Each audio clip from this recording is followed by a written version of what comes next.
Hello dear students, कल मैंने आपको एक बहुत ही सिंपल आईआईटी मेंस के स्टैंडर्ड पर एक क्वेश्चन दिया था। वो रिएक्शन थी A+3B converting into 2C, average rate of disappearance of B provided 0.5 mole per litre पर सेकेंड। और मेरा क्वेश्चन था average rate of disappearance of C and calculate rate of reaction. ठीक है, रेट ऑफ रिएक्शन सपोज मैं इसको R से represent कर रहा हूँ। तो जैसे लास्ट क्लास में मैंने बोला था, किसी भी रिएक्टेंट या प्रोडक्ट के रेट को अगर हम उसके स्टोइकोमेट्रिक कोफिशिएंट से डिवाइड कर देते तो रेट ऑफ रिएक्शन के इक्वल होता है, नहीं? तो ये rate of reaction minus delta A by delta T, coefficient is 1, minus 1/3 delta B by delta 3 T, 1/2 delta C by delta T. So rate of reaction we can easily calculate because minus delta B by delta T is provided, that is 0.5 mole per liter per second. So rate of reaction is 0.5 divided by 3 mole per liter per second. Fine. And rate of appearance of C, how we can calculate? Very easy, by this relation. So delta C by delta T is equal to 2/3 into minus delta B by delta T. Means हम average rate of appearance of C minus delta B by delta T की help से इस तरीके से calculate कर सकते हैं। तो फाइनली 2/3 into 0.5 means 1/3 मोल पर लीटर पर second. Next part is rate law.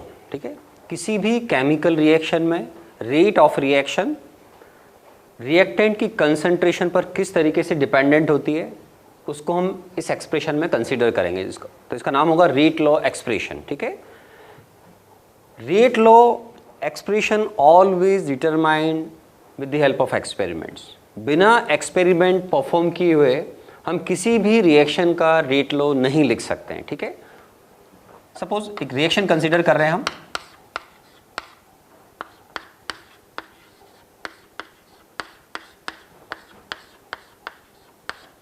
ये गैसियस रिएक्शन है, small A B C stoichiometric coefficient है और आपके ए बी रिएक्टेंट है और सी आपका प्रोडक्ट है।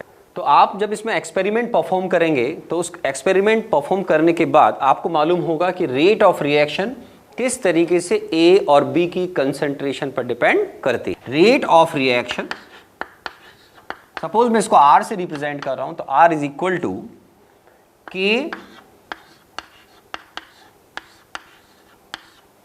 a raised to power x and b raised to power y, ये आपने लिखा है इसमें। ठीक है, ये जो x और y टर्म है ये आपके स्टोइकोमेट्रिक कोफिशिएंट से मैच कर भी सकते हैं और न भी करें, ये डिपेंड करता है किस टाइप की रिएक्शन। इसके बारे में थोड़ी देर में हम डिस्कशन करेंगे। तो टेक्निकली ये जो x और y हैं इनको हम बोलते हैं partial order.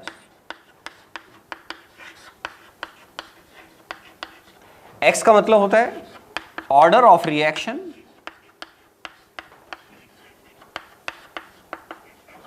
with respect to reactant A. Y is called order of reaction with respect to reactant B. अगर मैं इन पार्शियल ऑर्डर का मैथमेटिकल सम करता हूं, that is called overall order of reaction, या इसको बिल्कुल सिंपल आप ऑर्डर ऑफ रिएक्शन बोल सकते हैं। ठीक है, ऑर्डर ऑफ रिएक्शन। सपोज मैं इसको n से रिप्रेजेंट कर रहा हूं, तो ये मैथमेटिकल एडिशन होगा x प्लस वाई का। तो ये जो x प्लस वाई है वो है आपका ऑर्डर ऑफ रिएक्शन। के का टेक्निकल नेम होता है रेट कांस्टेंट, और इसको हम वेलोसिटी कांस्टेंट भी बोलते हैं, और इसको हम स्पेसिफिक रिएक्शन रेट कांस्टेंट भी बोलते हैं, राइट? के is called rate constant or velocity constant or specific reaction rate, or you can write specific reaction rate constant. What do you mean by specific reaction rate constant? Suppose A और B जो इसमें आपके reactant है, इनकी concentration को अगर हम unity consider करते हैं 1m,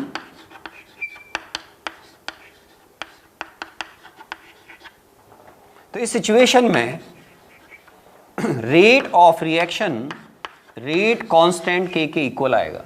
मीन्स जो रेट कांस्टेंट है आपका, या जिसको हम वेलोसिटी कांस्टेंट भी बोलते हैं, वेलोसिटी कांस्टेंट क्यों बोलते हैं? क्योंकि ये रिएक्शन की स्पीड से इसका लिंक होता है। कभी भी K की वैल्यू अगर हायर होगी तो ये रिएक्शन की जो रेट है उसके हायर होने के फेवर में जाएगी, ठीक है। तो अगर आप A और B की कंसंट्रेशन को 1m कंसीडर करेंगे तो इस स्पेशल कंडीशन में रेट कांस्टेंट आपका रेट ऑफ रिएक्शन के इक्वल आएगा। Next is how we can interpret unit of rate constant K। Unit of K हम कैलकुलेट कर सकते हैं unit of rate of reaction की हेल्प से और कंसंट्रेशन की हेल्प से। देखिए ये जो x प्लस वाई है इसका मैथमेटिकल सम मैंने क्या बोला n, that is called order of reaction, ठीक है। तो अगर आपको कंसंट्रेशन की यूनिट मालूम है उसकी पावर आप रेज कर दें n, तो ये हो जाएगा मोल per litre per second, that is unit of rate of reaction. और कंसंट्रेशन की यूनिट की पावर हमने n ली तो होगा mole raise to the power n and litre raise to the power minus n। So overall unit of K का एक general एक तरीके से आपके पास एक फॉर्मूला हो गया कि mole raise to the power 1 minus n, litre raise to the power n minus 1 and second inverse. तो ये आपके शॉर्ट नोट्स में हमेशा होना चाहिए, क्योंकि आप कभी भी K की यूनिट को इंटरप्रेट करना चाहते हैं तो अगर आपको ऑर्डर ऑफ रिएक्शन मालूम है जो कि यहाँ पर n है तो आप इजीली इस K की यूनिट को आइडेंटिफाई कर सकते हैं। अगर आपको एग्जाम में कुछ ऑप्शंस दे रखे हैं, जैसे आपने IIT मेंस से बोला 4 ऑप्शंस हैं, तो उनमें से ऑर्डर के हिसाब से आपको बहुत इजीली आप K की यूनिट को सेलेक्ट कर पाएंगे। इसके लिए मैं आपको सिंपल एग्जांपल देता हूं। जैसे मान लीजिए आप फर्स्ट ऑर्डर रिएक्शन की बात कर रहे हैं, तो फर्स्ट ऑर्डर रिएक्शन का मतलब होता है जिसमें n का वैल्यू 1 होगा। अगर मैं सेकंड ऑर्डर बोल रहा हूं it's mean value of n is equal to 2, और अगर जीरो ऑर्डर रिएक्शन तो उसका मतलब होता है वहां पर n की वैल्यू कितने हो जाएगा 0। तो हम जीरो ऑर्डर रिएक्शन के लिए अगर हम यूनिट ऑफ K देख रहे हैं तो ये बहुत इजी तरीके से हमने इसको इंटरप्रेट कर लेंगे इससे। तो फॉर जीरो ऑर्डर रिएक्शन, तो जीरो ऑर्डर रिएक्शन के लिए यूनिट ऑफ K आपका हो जाएगा ऑफ K, आराम से देखिए आप n की वैल्यू 0 रखेंगे तो हो जाएगा मोल पर लीटर पर सेकंड। और जो आप ये देख रहे हैं मोल पर लीटर पर सेकंड, ये आपकी रेट ऑफ रिएक्शन का यूनिट भी होता है। तो अगर मैं इसको लिखता हूं कि सर इस केस में ये unit of rate of reaction के इक्वल है, तो ये आपके किसी भी एग्जाम में ये पूछा जा सकता है कि unit of rate of reaction किस ऑर्डर में यूनिट ऑफ K के इक्वल होता है, ठीक है। तो ये अपने आप में क्वेश्चन है कि भाई unit of rate of reaction zero order में यूनिट ऑफ K के बराबर जाएगा, या ऐसा कभी भी इसको आपसे एग्जाम में पूछा जा सकता है। नेक्स्ट पार्ट, अगर आप फर्स्ट ऑर्डर रिएक्शन पे बात करें तो बहुत ही इजीली आप फॉर फर्स्ट ऑर्डर रिएक्शन के लिए भी आप n का वैल्यू 1 लेंगे। तो यहाँ पर n का वैल्यू 1 है, तो उसकी वजह से आपके पास यूनिट ऑफ K बहुत ही स्मॉल यूनिट आएगा सेकंड इनवर्स, या इसको आप मिनट इनवर्स या आवर इनवर्स में लिख सकते हैं, ठीक है। सिमिलरली अगर आप सेकंड ऑर्डर पे जाएंगे तो सेकंड ऑर्डर रिएक्शन में n का वैल्यू कितना हो जाएगा। फॉर सेकंड ऑर्डर रिएक्शन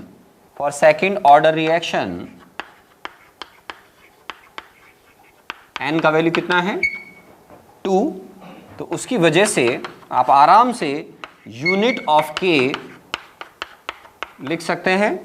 आराम से देखें, n का वैल्यू 2 रखेंगे तो मोल इनवर्स लीटर और ये सेकेंड इनवर्स, ठीक है। यहाँ पर आपने n का वैल्यू क्या रखा है 2। सिमिलरली आप थर्ड ऑर्डर रिएक्शन के लिए भी है n का वैल्यू 3 रख सकते हैं। तो यूनिट ऑफ K हो जाएगा mole raise to the power -2, litre raise to the power 2 and second inverse. Next part is elementary and complex reaction. What do you mean by elementary reaction? कोई भी reaction जो single step में finish होती है उसको हम बोलते हैं एलिमेंट्री रिएक्शन। सिंगल स्टेप का मतलब है जिसमें रिएक्टेंट के मॉलिक्यूल्स का डायरेक्ट कोलिजन होगा या किसी मॉलिक्यूल का डायरेक्ट डिकम्पोजिशन होगा और वो अपने रेस्पेक्टिव प्रोडक्ट्स में कन्वर्ट हो जाएगा, ठीक है। तो एलिमेंट्री रिएक्शन का मतलब है सिंगल स्टेप रिएक्शन, और अगर इसमें रिएक्टेंट डायरेक्ट प्रोडक्ट में कन्वर्ट होते हैं तो इसका अंदर एक इंपॉर्टेंट पॉइंट जो आपको ध्यान रखना वो होता है कि इसमें कोई भी इंटरमीडिएट प्रोडक्ट नहीं बनेगा। No intermediate product is form. तो एलिमेंट्री रिएक्शन में डायरेक्ट रिएक्टेंट के मॉलिक्यूल से क्या बनेगा प्रोडक्ट, तो इसमें कोई भी इंटरमीडिएट प्रोडक्ट नहीं बनता है। अगर किसी रिएक्शन में इंटरमीडिएट प्रोडक्ट बनता है और वो फर्दर फिर अगली स्टेप्स में अगर रिएक्टेंट से रिएक्ट करके फाइनल प्रोडक्ट बनाएगा तो उसका नाम होता है कॉम्प्लेक्स रिएक्शन। तो कॉम्प्लेक्स जो रिएक्शंस हैं ये होती है multi steps reaction. Complex reactions means any reaction takes place in 2 or more than 2 steps. Multi-step reactions. ठीक है ना, कोई भी रिएक्शन जिसमें कम से कम 2 एलिमेंट्री स्टेप्स होंगी या उससे ज़्यादा होंगी तो उसको हम बोलते हैं कॉम्प्लेक्स रिएक्शन। तो इसमें डायरेक्ट रिएक्टेंट के मॉलिक्यूल से आपका फाइनल प्रोडक्ट नहीं बनेगा। इसका मतलब इसमें कोई इंटरमीडिएट प्रोडक्ट जो इसमें नहीं बनता है एलिमेंट्री में, उसके रिवर्स में यहाँ पर कम से कम एक या एक से ज़्यादा इंटरमीडिएट प्रोडक्ट बनेंगे। ठीक है, तो intermediate product is are form. तो ये हमारे लिए दो बहुत इंपॉर्टेंट टाइप्स ऑफ रिएक्शन है कि एलिमेंट्री और कॉम्प्लेक्स रिएक्शन। क्योंकि जब हम रेट लॉ लिखते हैं तो रेट लॉ के अंदर जो स्टोइकियोमेट्रिक कोफिशिएंट हैं और जो भी आपने पार्शियल ऑर्डर देखे थे, राइट, ये मैच करेंगे नहीं करेंगे ये इन टाइप्स ऑफ रिएक्शन पर ही डिपेंड करते हैं। आपने 11th क्लास में केमिकल इक्विलिब्रियम में लॉ ऑफ मास एक्शन को स्टडी किया हुआ है। अगर मैं उस लॉ ऑफ मास एक्शन को इस इरिवर्सिबल रिएक्शन पर अप्लाई करता हूं तो rate of reaction is directly proportional to concentration of reactant and raised to the power their respective stoichiometric coefficient। और यहाँ जो proportionality constant होता है वो होता है आपका rate constant। तो ये जो आपका R is equal to K A is the power A and B is the power B लिखा है आपने, ये है as per law of mass action given by Gullberg and Vogel। ठीक है, अब अगर हम रेट लॉ एक्सप्रेशन जो केमिकल काइनेटिक्स में अभी हमने स्टडी किया है उस पर अगर हम आते हैं तो ये मैंने आपको बोला हमेशा एक्सपेरिमेंट करने के बाद ही मालूम चलता है कि किस तरीके से रेट ऑफ रिएक्शन ए और बी की मोलर कंसंट्रेशन पर डिपेंड करती है। तो रेट लॉ एक्सप्रेशन है आपका rate of reaction R is equal to K A is the power X and B is the power Y. मैंने जैसा आपको पहले बोला था एक्स और वाई पार्शियल ऑर्डर है जिनका सम होता है आपका ऑर्डर ऑफ रिएक्शन। तो अगर हम एलिमेंट्री रिएक्शन का डिस्कशन करते हैं तो एलिमेंट्री रिएक्शंस में पार्शियल ऑर्डर का जो सम है वो आपके लॉ ऑफ मास एक्शन जो हम गुलबर्ग एंड वॉगे ने प्रोवाइड किया था उसमें ए और बी जो कि स्टोइकियोमेट्रिक कोफिशिएंट रिएक्टेंट्स के उनके इक्वल होता है। और x प्लस वाई जब a प्लस बी के इक्वल है तो उसमें भी कंपलसरी कंडीशन है कि x की वैल्यू a के इक्वल और y की वैल्यू b के इक्वल आनी चाहिए। मीन्स किसी भी रिएक्टेंट के रेस्पेक्ट में जो पार्शियल ऑर्डर है वो उस रिएक्टेंट के स्टोइकियोमेट्रिक कोफिशिएंट के इक्वल आएगा। ठीक है, ये एलिमेंट्री रिएक्शंस में एक कंपलसरी कंडीशन होती है। इसको बहुत सिंपल वर्ड्स में बोल सकता हूं कि law of mass action is valid for all elementary reactions. Elementary reactions के बाद कॉम्प्लेक्स रिएक्शंस का अगर हम डिस्कशन करते हैं तो यहां पर x प्लस वाई की जो वैल्यू है वो a प्लस बी के इक्वल हो भी सकती है और न भी हो। यहाँ पर जो भी आप सोच सकते हैं कि क्या सर x की वैल्यू लग बाई चांस आपके b के बराबर हो या a की वैल्यू y के बराबर हो या x की वैल्यू a के बराबर हो y की वैल्यू b के बराबर हो, कॉम्प्लेक्स रिएक्शन में कुछ भी हो सकता है, नहीं। इसमें दोनों पॉसिबिलिटीज ओपन रहती हैं। इसका मतलब ये है कि ट्रूली आपको law of mass action complex reaction पर अप्लाई नहीं करना चाहिए। अदर वर्ड्स में कॉम्प्लेक्स रिएक्शंस पर आकर आपका लॉ ऑफ मास एक्शन कई केसेस में फेल हो जाता है। Next is order of reaction. जो हमने रिएक्शन कंसीडर किया था इसी के लिए rate law R is equal to K A is the power X B is the power Y. ये हमारा रेट लॉ एक्सप्रेशन जो मैंने अभी थोड़ी देर पहले बोला था कि ये एक्सपेरिमेंट परफॉर्म करने के बाद ही आप इसको आइडेंटिफाई कर सकते हैं। तो ऑर्डर ऑफ रिएक्शन जिसको मैं सपोज एन से रिप्रेजेंट कर रहा हूँ, तो ये आपकी रेट लॉ एक्सप्रेशन में रिएक्टेंट की कंसंट्रेशन की जो पावर है जिनको आप एक्सपेरिमेंट परफॉर्म करने के बाद आइडेंटिफाई कर पाते हैं उनका ये मैथमेटिकल एडिशन है। तो order of reaction is simple सम है पार्शियल ऑर्डर का। ठीक है, और पार्शियल ऑर्डर आपको रेट लॉ एक्सप्रेशन में रिएक्टेंट की कंसंट्रेशन की पावर की फॉर्म में नजर आएंगे। तो ये जो ऑर्डर ऑफ रिएक्शन है वो है x प्लस वाई। मान लीजिए अगर x की वैल्यू 0 है और y की वैल्यू 1 है तो सिंपल फर्स्ट ऑर्डर रिएक्शन होगी, और x और y अगर दोनों 0 है तो ये हो जाएगा 0 ऑर्डर रिएक्शन। अब हम अगर ऑर्डर ऑफ रिएक्शन की बात करें तो जो हमारे साइंटिस्ट ने एक्सपेरिमेंट परफॉर्म किए उनके हिसाब से ऑर्डर ऑफ रिएक्शन 1 2 3 होते हैं, ऐसा देखा गया है। उसके अलावा इनकी वैल्यू फ्रैक्शनल भी हो सकती है means order of reaction may B fractional 1 2 3, in fact 0 भी होती हैं कई रिएक्शंस में, स्पेशली जब आप कैटालाइटिक सरफेस पर रिएक्शंस को परफॉर्म करवाते हैं गैसेस रिएक्शंस को, तो उस केसेस में कई रिएक्शंस 0 ऑर्डर भी होती हैं।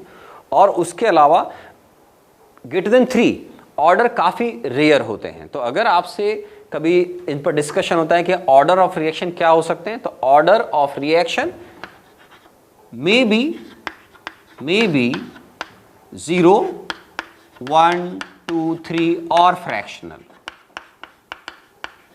ठीक है ना। Order of reaction greater than 3 right are rare, ये बहुत रेयर है, ठीक है ना। ऑर्डर ऑफ रिएक्शन किसी कॉम्प्लेक्स रिएक्शन में हो सकता है कि किसी पर्टिकुलर रिएक्टेंट के रेस्पेक्ट में नेगेटिव हो, राइट, लेकिन ओवरऑल ऑर्डर रिएक्शन जो है वो नेगेटिव हो, ऐसे केसेस जनरल ऑब्जर्वेशंस में नहीं आते हैं, ठीक है। तो ऑर्डर ऑफ रिएक्शन की जब हम डिस्कशन कर रहे हैं तो ये इसकी कुछ वैल्यूज हैं जिन पर आपको ध्यान रखना है कि फ्रैक्शनल हो सकते हैं, और जैसा मैंने बोला ये सब वैल्यूज पॉसिबल हैं। अब इसके बाद अगर हम ऑर्डर ऑफ रिएक्शन की बात करें तो बहुत सिंपल लैंग्वेज में बात कर सकते हैं हम कि order of reaction always determined by experiments, right. आप बिना एक्सपेरिमेंट करे ऑर्डर नहीं आइडेंटिफाई कर सकते हैं, ऑर्डर आइडेंटिफाई नहीं होगा तो ऑब्वियसली रेट लॉ नहीं मालूम होगा, ठीक है। तो ये जो ऑर्डर ऑफ रिएक्शन है वो आपका एक्सपेरिमेंट परफॉर्म होने के बाद ही इंटरप्रेट किया जाता है। तो ये हो गया हमारा ऑर्डर ऑफ रिएक्शन। अब ये जो ऑर्डर ऑफ रिएक्शन है ये अगर आप किसी भी रिएक्शन की कंडीशंस को चेंज करते हैं, सपोज आपने उसके टेम्परेचर को चेंज किया, प्रेशर को चेंज किया, तो आपके माइंड में क्वेश्चन आ सकता है कि क्या sir order of reaction change हो जाएगा। तो order of reaction may change with reaction conditions. हम बिना एक्सपेरिमेंट करे इसका आंसर नहीं कर सकते हैं, राइट। कोई रिएक्शन सपोज करिए 300 केल्विन परफॉर्म हो रही है, आपने उस रिएक्शन का टेम्परेचर इंक्रीज करके 400 केल्विन कर दिया, तो अगर आप मुझसे डिमांड करेंगे कि सर अब इसका ऑर्डर क्या होगा, तो हम बिना एक्सपेरिमेंट करे इसको आइडेंटिफाई नहीं कर सकते हैं, ठीक है। जैसे मैं एक सिंपल एग्जांपल देता हूं आपको कि जैसे आपने HI के डिकम्पोजिशन को सुना हुआ, देखा हुआ है, तो ये एक डिकम्पोजिशन हो रहा है, गैसेस रिएक्शन है 2HI converting into H2 plus I। इसको अगर आप इस पर्टिकुलर रिएक्शन को अगर गोल्ड की सरफेस पर, जो कि कैटालाइटिक सरफेस होती है, उस पर अगर परफॉर्म करते हैं तो एक्सपेरिमेंट के हिसाब से ये एक 0 ऑर्डर रिएक्शन होती है। 0 ऑर्डर रिएक्शन का मतलब होता है rate of reaction does not depend on concentration of reactant. ये आपको इसका मीनिंग समझना होता है किसका, 0 ऑर्डर रिएक्शन का, ठीक है। एक जनरल मीनिंग यही माना जाएगा। इसमें आप मैथमेटिक्स के हिसाब से ज़्यादा ना सोचें कि n की value suppose x plus y और x की वैल्यू 1 हो, y की वैल्यू -1 हो, सर 1 - 1 भी 0 आ जाएगा। हम 0 ऑर्डर रिएक्शन का जनरल इंटरप्रिटेशन ये करते हैं कि rate of reaction is independent to concentration of reactants. तो 0 ऑर्डर रिएक्शन है ये। लेकिन इसी रिएक्शन को अगर आप डायरेक्ट थर्मली डिकम्पोज करेंगे तो ये रिएक्शन एक सेकंड ऑर्डर रिएक्शन आती है। तो ये आपको एक्सपेरिमेंट करने से ही मालूम चलेगा, सेकंड ऑर्डर रिएक्शन।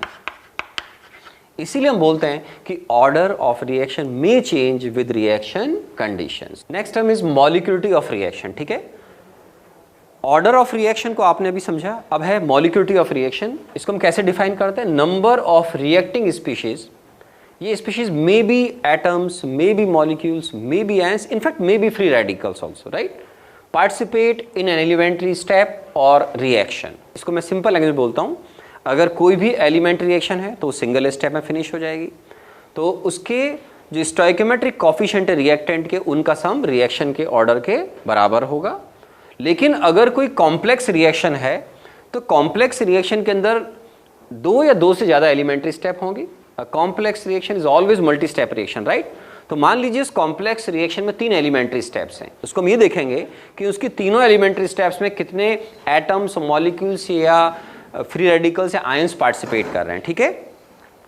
तो एलिमेंट्री रिएक्शंस के लिए तो आप डायरेक्ट डिफाइन कर देंगे, लेकिन अगर कॉम्प्लेक्स रिएक्शन है तो केवल आप उसकी एलिमेंट्री स्टेप या एलिमेंट्री स्टेप्स के लिए अलग अलग मॉलिक्यूलिटी ऑफ रिएक्शन टर्म को डिफाइन करते हैं। अभी तक का जो ऑब्जर्वेशन है साइंटिस्ट का, उसके हिसाब से मॉलिक्यूलिटी ऑफ रिएक्शन मे बी 1, 2 और 3। मॉलिक्यूलिटी ऑफ रिएक्शन जनरली 1 और 2 ज़्यादा होता है, 3 बहुत रेयर है। मॉलिक्यूलिटी ऑफ रिएक्शन ग्रेटर देन 3 अभी तक ऑब्जर्वेशन में नहीं आई है, ठीक है। तो अगर हमसे क्वेश्चन किसी एग्जाम में पूछा जाता है तो हम बोलेंगे कि सर मॉलिक्यूलिटी ऑफ रिएक्शन की 3 ही वैल्यूज हैं, बस सिंपल 1, 2 और 3। मतलब या तो उसमें एक मॉलिक्यूल पार्टिसिपेट करेगा, उससे डायरेक्ट प्रोडक्ट बनेगा, that is called unimolecular elementary reaction. अगर 2 मॉलिक्यूल या आयन्स या एटम्स रिएक्ट कर रहे हैं तो हम बोलेंगे आपका बाई मॉलिक्यूलर एलिमेंट्री रिएक्शन। अगर 3 है तो हम उसको बोलते हैं ट्राई मॉलिक्यूलर एलिमेंट्री रिएक्शन। अगर मैंने लिखा है कि इसकी 3 ही वैल्यूज पॉसिबल है, इसका मतलब ये फ्रैक्शनल नहीं हो सकती इसकी वैल्यू। आप भी समझ सकते हैं कोई भी एटम फ्रैक्शनली कैसे रिएक्शन पार्टिसिपेट करेगा, ठीक है, या कोई आयन फ्रैक्शनली कैसे पार्टिसिपेट करेगा। तो इसकी वैल्यूज फ्रैक्शनल नहीं हो सकती, नेगेटिव नहीं हो सकती है, राइट। और 3 से ज़्यादा मैंने ऐसा बोला आपको ऑब्जर्वेशन में नहीं आया है। तो बहुत सिंपल आप याद रखेंगे केवल 3 ही वैल्यूज हैं, या तो 1, 2 या 3। इसके अलावा और कोई वैल्यू इसकी कोई ऑब्जर्वेशन में अभी तक नहीं आई है। तो यह है मॉलिक्यूलिटी ऑफ रिएक्शन। अब जैसा मैंने बोला कि अगर मैं कॉम्प्लेक्स रिएक्शन का डिस्कशन कर रहा हूं तो कॉम्प्लेक्स रिएक्शन के लिए ओवरऑल कॉम्प्लेक्स रिएक्शन के लिए इस टर्म का ओवरऑल कोई मीनिंग नहीं है। Means molecularity does not make any sense for a complex reaction. अब देखिए थोड़ा और डिटेल में समझते हैं। For elementary reactions molecularity of reaction is equal to order of reaction. Order of reaction कहता है पार्शियल ऑर्डर का सम, ठीक है। मैं एक सिंपल एग्जांपल लेता हूं कि अगर हम किसी भी रिएक्शन को यूनिमॉलिक्यूलर एलिमेंट्री रिएक्शन बोल रहे हैं, राइट, तो unimolecular elementary reaction is a first order reaction. Suppose A converting into B plus C, तो मेरे माइंड में इसका इंटरप्रिटेशन जाएगा कि A के डिकम्पोजिशन से डायरेक्ट B और C बन रहे हैं, इसमें कोई इंटरमीडिएट प्रोडक्ट नहीं फॉर्म हो रहा है। तो हम रेट लॉ लिखेंगे R is equal to K means rate constant and A is the power 1, क्योंकि यहाँ पर डायरेक्ट A की मॉलिक्यूल प्रोडक्ट में कन्वर्ट हो रहा है। Another part is bimolecular elementary reaction. Bimolecular elementary reaction is second order reaction, क्योंकि इसमें 2 मॉलिक्यूल पार्टिसिपेट करेंगे। अब अगर 2 मॉलिक्यूल पार्टिसिपेट कर रहे हैं स्टूडेंट्स, तो दोनों बातें हो सकती हैं, ये दोनों मॉलिक्यूल एक जैसे हों या दोनों मॉलिक्यूल डिफरेंट हों। Suppose 2A converting into B plus C, क्योंकि आपने बोला बाई मॉलिक्यूल मतलब इसमें 2 मॉलिक्यूल एक दूसरे से कोलिजन करने चाहिए, रिएक्ट करने चाहिए, राइट। तो 2A converting into B plus C अगर आप लिख रहे हैं तो मेरे हिसाब से यहाँ पर मैं इंटरप्रेट करूंगा कि एलिमेंट्री रिएक्शन तो इसमें A के 2 मॉलिक्यूल के कोलिजन से प्रोडक्ट बनाया, तो R is equal to K A is the power 2। तो ये एक सेकेंड ऑर्डर रिएक्शन है। दूसरा केस ये भी हो सकता है कि दोनों मॉलिक्यूल डिफरेंट हो, तो ये हम लिखेंगे R is equal to K X and Y is the power 1 1। तो ये भी एक सेकेंड ऑर्डर रिएक्शन जिसमें X और Y दोनों के रेस्पेक्ट में ऑर्डर क्या है 1 1 है, ठीक है। तो इसी तरीके से अगर ट्राई मॉलिक्यूलर एलिमेंट्री रिएक्शन आप क्लेम कर रहे हैं तो ट्राई मॉलिक्यूलर एलिमेंट्री रिएक्शन का मतलब माना जाएगा कि उसमें 3 मॉलिक्यूल एक साथ कोलिजन करके प्रोडक्ट बना रहे हैं जिनके चांसेस बहुत कम होते हैं, तो उनको हम बोलेंगे third order reaction. Next complex reaction के लिए हम मॉलिक्यूलिटी और ऑर्डर ऑफ रिएक्शन को किस तरीके से देखते हैं। ये देखिए कॉम्प्लेक्स रिएक्शन है A plus 3B converting into C plus 2D, ठीक है। तो इसका मतलब क्या है, A के 1 और B के 3 मॉलिक्यूल्स इसमें रिएक्शन में पार्टिसिपेट कर रहे हैं, लेकिन ध्यान रखें कॉम्प्लेक्स रिएक्शन है मतलब मल्टी स्टेप रिएक्शन है। इसका मतलब B के 3 मॉलिक्यूल्स और A के 1 मॉलिक्यूल एक साथ रिएक्ट नहीं करेंगे। सपोज करिए इसमें 2 एलिमेंट्री स्टेप है, क्योंकि कॉम्प्लेक्स रिएक्शन में कम से कम 2 एलिमेंट्री स्टेप होंगे, उससे ज्यादा भी हो सकती है, हम 2 एज्यूम कर रहे हैं। एलिमेंट्री स्टेप नंबर 1, इसमें सपोज A और B के 1 1 मॉलिक्यूल रिएक्ट करके X प्लस C बना रहे हैं, ठीक है। X हमारा फाइनल प्रोडक्ट नहीं है, इसका मतलब हम यहाँ मान रहे हैं कि X हमारा एक इंटरमीडिएट प्रोडक्ट है। इस स्टेप को मैं एज्यूम कर रहा हूं कि फास्ट है, मतलब ये रिएक्शन रिलेटिवली फास्ट रेट से परफॉर्म हो जाती है। एलिमेंट्री स्टेप नंबर 2 में B के 2 मॉलिक्यूल X के 1 मॉलिक्यूल के साथ में रिएक्ट करके 2 मॉलिक्यूल्स ऑफ D को प्रोड्यूस कर रहे हैं, ठीक है। और ये स्टेप रिलेटिवली स्लो है।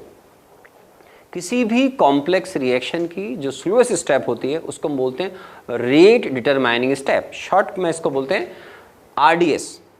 Rate of reaction is always controlled by RDS। किसी भी रिएक्शन को या किसी भी रिएक्शन की रेट को RDS कंट्रोल करता है, ठीक है। तो एलिमेंट्री स्टेप नंबर 1 2 में हमने जो केस कंसीडर किया है, इसके ओवरऑल रिएक्शन की दोनों स्टेप का अगर हम सम कर रहे हैं तो ये A plus 3B converting into C plus 2D आ गया। मतलब X एक इंटरमीडिएट प्रोडक्ट था जो एलिमेंट्री स्टेप नंबर 1 में प्रोड्यूस हुआ और सेकेंड स्टेप में वो कंज्यूम हो गया, ठीक है। तो एलिमेंट्री स्टेप इसमें 2 हैं। फर्स्ट एलिमेंट्री स्टेप में आप इसके लिए सेपरेटली बोलेंगे कि इसमें 2 मॉलिक्यूल का कोलिजन हुआ है तो order of elementary step number 1 molecularity of elementary step number 1 के बराबर होगी, तो ये कितना होगा 2। हमेशा ध्यान रखें जब आप एलिमेंट्री स्टेप या रिएक्शन वर्ड यूज कर रहे हैं तो वहां सीधा सीधा order of reaction molecularity of reaction के इक्वल आएगा। एलिमेंट्री स्टेप नंबर 2 में बी के 2 मॉलिक्यूल्स जब एक्स के 1 मॉलिक्यूल से रिएक्ट करके डी के 2 मॉलिक्यूल्स प्रोड्यूस कर रहे हैं, तो यहां देखिए 3 मॉलिक्यूल्स के कोलिजन से डी प्रोड्यूस हो रहा है। तो order of elementary step number 3 वो पार्शियल ऑर्डर के सम के इक्वल आएगा, 2 + 1 3, या आप सिंपल लैंग्वेज बोलिए कितने मॉलिक्यूल इसमें पार्टिसिपेट कर रहे हैं, 2 + 1 3। तो order of elementary step number 2 molecularity of elementary step number 2 के बराबर होगा और वो होगा 3। ठीक है, किसी भी कॉम्प्लेक्स रिएक्शन के लिए ऑर्डर डिफाइन होता है। हमारे IIT-JEE के एडवांस में सिलेबस में नहीं है, अदरवाइज हम RDS स्टेप की हेल्प से एक कॉम्प्लेक्स रिएक्शन का ओवरऑल ऑर्डर कैलकुलेट कर सकते हैं, इंटरप्रेट कर सकते हैं। लेकिन किसी भी कॉम्प्लेक्स रिएक्शन के लिए हम मॉलिक्यूल टर्म डिफाइन नहीं करते हैं। जैसे मैंने पहले ही बोला था, molecule does not make any sense for a complex reaction. मैंने दोनों एलिमेंट्री स्टेप को ऐड किया है तो ये वापस वही रिएक्शन हो गया A + 3B converting C + 2D। तो इसमें आप इस रिएक्शन की मॉलिक्यूलिटी को 1 + 3 4 नहीं बोल सकते हैं, क्योंकि मॉलिक्यूल टर्म केवल एलिमेंट्री रिएक्शन स्टेप पर डिफाइन है। ठीक है, तो हम ऐसा नहीं बोलते कि 4 मॉलिक्यूल का एक साथ कोलिजन हुआ प्रोडक्ट बनाए। तो आप इस कॉम्प्लेक्स रिएक्शन के लिए मॉलिक्यूल टर्म डिफाइन नहीं करेंगे। हाँ, अगर आपसे दोनों अलग अलग एलिमेंट्री स्टेप्स का मॉलिक्यूलिटी पूछा जाता है तो वो डेफिनेटली इसमें कितने मॉलिक्यूल पार्टिसिपेट कर रहे हैं उसको देखते हुए आप लिखेंगे यहाँ पर 2 और 3। मैंने आपको पहले ही बोला मॉलिक्यूलिटी की 3 ही वैल्यू होती है, 1 2 या 3। ठीक है, और इसमें जो आपने RDS स्टेप बोला है इसका ऑर्डर इस रिएक्शन में 3 है।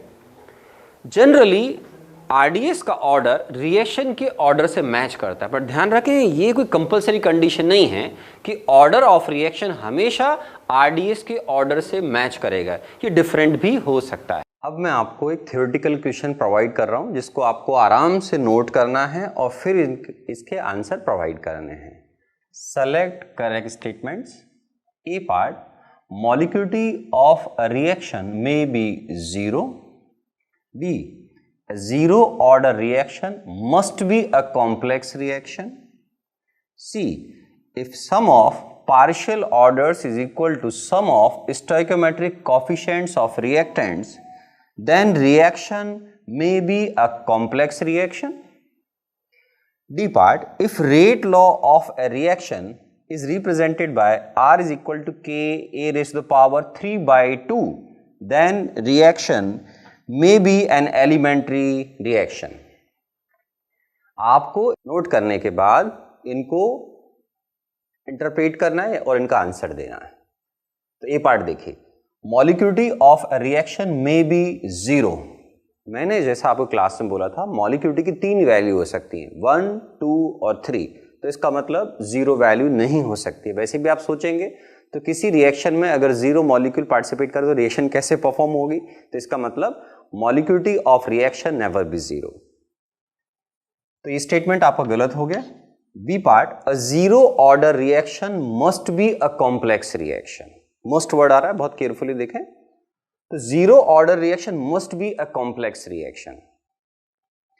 आप जानते होंगे मैंने ऐसा बोला था कि एलिमेंट्री रिएक्शन के लिए पार्शियल ऑर्डर का सम उनके स्टोइकियोमेट्रिक कोएफिशिएंट के सम के इक्वल होता है।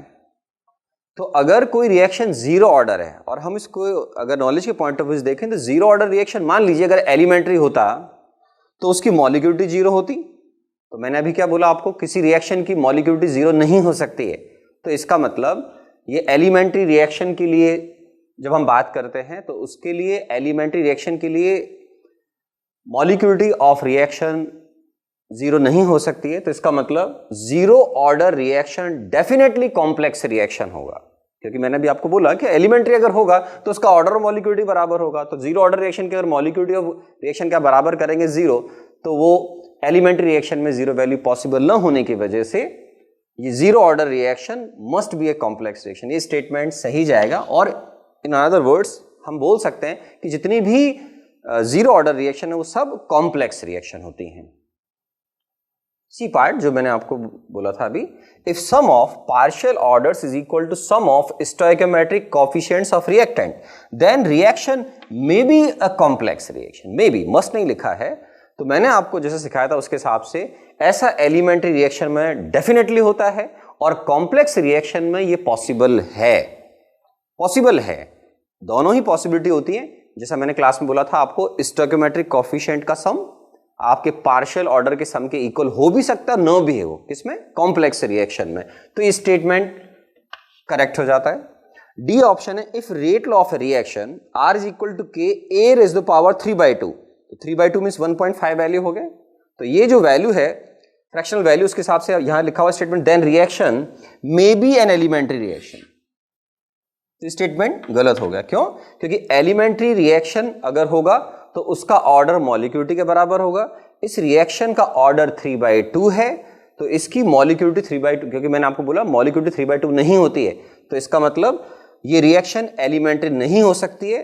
दूसरे शब्दों में R is equal to K A raise to power 3/2 definitely एक कॉम्प्लेक्स रिएक्शन होगी। Thank you.